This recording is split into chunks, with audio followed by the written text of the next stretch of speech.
નમસ્કાર મિત્રો, મારી આ સુપરસ્ટાર દેશ પ્રેમ ચેનલમાં મારા દરેક મિત્રોનું હું હાર્દિક સ્વાગત કરું છું. મિત્રો, મેં આગળ પણ વિડીયો બનાવ્યો હતો જે આપણી જે સમાજના જે છોકરીઓ છે એમને બીજી સમાજમાં જે લગ્ન કરાવી આપે છે અથવા તો લઈ જતા રહે છે, એ બાબતને લઈને મેં આગળ પણ મિત્રો એક વિડીયો બનાવ્યો હતો, મારી આ ચેનલમાં અપલોડ છે. પણ અત્યારે ફરીથી એટલે બનાવી રહ્યો છું કે જ્યારે અત્યારે જે વિધાનસભા સત્રમાં આપણા ગુજરાતના ડેડિયાપાડાના ધારાસભ્ય એવા ચૈતરભાઈ વસાવાએ પણ મેં જે વિડીયો બનાવ્યો હતો એ જ પ્રશ્નને લઈને એક પ્રશ્ન મૂક્યો છે.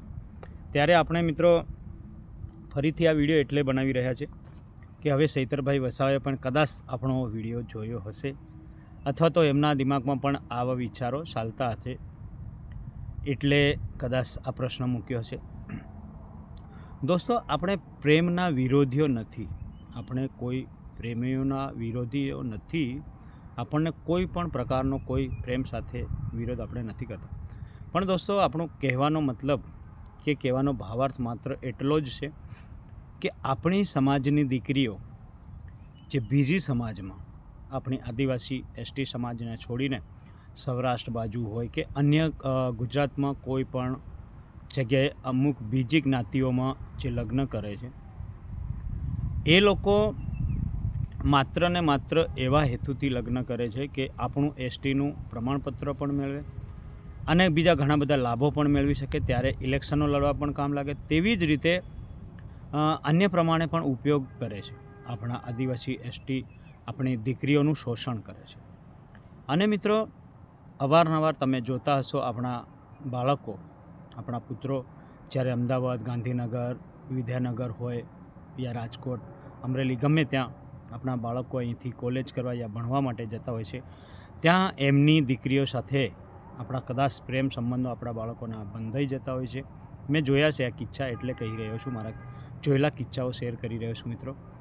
ત્યારે આપણા જે બાળકો છે, આપણો પુત્ર એમની દીકરીને આપણા ઘરે લઈ આવે છે તો એ રહેવા દેવા માટે તૈયાર નથી થતા અને લગ્ન કરવા માટે તો ક્યારે પણ તૈયાર નથી થતા બીજી કાસ્ટ મિત્રો. અને લઈને હવે પ્રેમ લગ્ન કરીએ છતાં પણ એ આપણા સમાજમાં રહેવા નથી દેતા, તો પછી આપણી સમાજમાંથી પ્રેમથી આપણે કઈ રીતે લગ્ન કરાવી આપીએ? આપણે બીજી કાસ્ટમાં લગ્ન કઈ રીતે કરાવી આપીએ મિત્રો? એ ખાસ મુદ્દો એ છે. અત્યારે ચૈતર વસાવા સાહેબે જે પણ વિડીયોમાં જે પ્રશ્ન જે વિધાનસભામાં ઉઠાવ્યા એ પ્રમાણે લઈને કે યાર આપણા યુવાઓ કે આપણા જે દીકરાઓનું શું?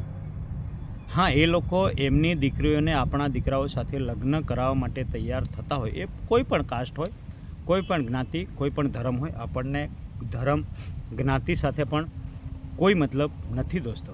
આપણે કોઈ ધર્મ જ્ઞાતિનો વિરોધ નથી કરતા, પણ એટલું કહેવા માગીએ છીએ, જો આપણા માટે એટલે કે આપણા પુત્રોને એમની પુત્રીઓ આપવા તૈયાર થતા હોય યા લગ્ન કરાવવા તૈયાર થતા હોય અને આપણી સમાજને સ્વીકારવા તૈયાર થતા હોય તો આપણે નો ડાઉટ આપણે કરી આપવું જોઈએ. લગ્ન પણ ધામધૂમથી કરવું જોઈએ અને એમના સાથે સંબંધો પણ રાખવા જોઈએ. એ લોકો એમની બૂન બેટીઓનો વ્યવહાર આપણી સાથે નથી કરતા તો આપણે કેમ કરીએ?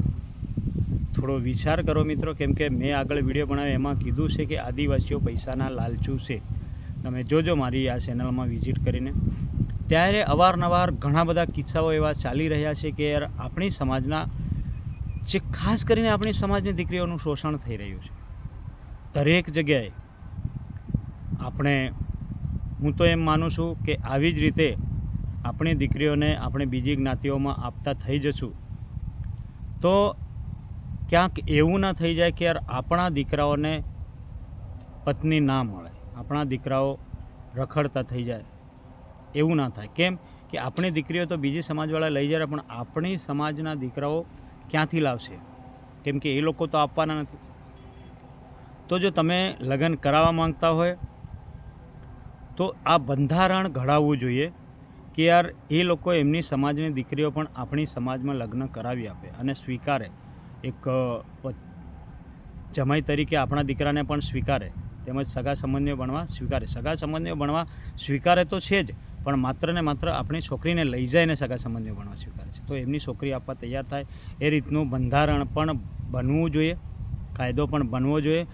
અને એક બીજો પ્રશ્ન અમારા દિમાગમાં એ પણ આવે છે મિત્રો, એ સાચું વાત છે કે જૂઠી મને ખબર નથી, પણ મને એવું આવે છે કે જો આપણી સમાજમાં આટલી દીકરીઓ હોય અને સંપૂર્ણ છોકરાઓને પત્નીઓ મળી રહેતી હોય તો એમની સમાજમાં દીકરીઓ કેમ નથી? એનું કારણ શું? એ પણ એક પ્રશ્ન છે મિત્રો. તો ખાસ કરીને ધ્યાન આપો અને બને ત્યાં સુધી આપણી દીકરીને બીજી સમાજમાં લગ્ન કરાવવા તૈયાર ના થાઓ મિત્રો. કેમ કે એ આપણા ભવિષ્યમાં આપણી સમાજ માટે નુકસાનકારક છે. અને ખાસ કરીને હું વિરોધ એટલે કરી રહ્યો છું કે એ લોકો આપણી સમાજમાં દીકરીઓ આપવા તૈયાર નથી થતા, એટલે ખાસ કરીને વિરોધ કરી રહ્યો છું. તો મિત્રો, મારા આ વિડીયો વિશે, મારા મંતવ્યો વિશે તમારું શું કહેવું છે? કમેન્ટ કરીને જરૂરથી કંઈક ને કંઈક જવાબ આપશો એવી હું આશા રાખું છું. અને આવા અવારનવાર તમને વિડીયો જોવા મળશે મારી આ ચેનલમાં, જેથી સબસ્ક્રાઈબ જરૂરથી કરી લેજો મિત્રો. Bye bye.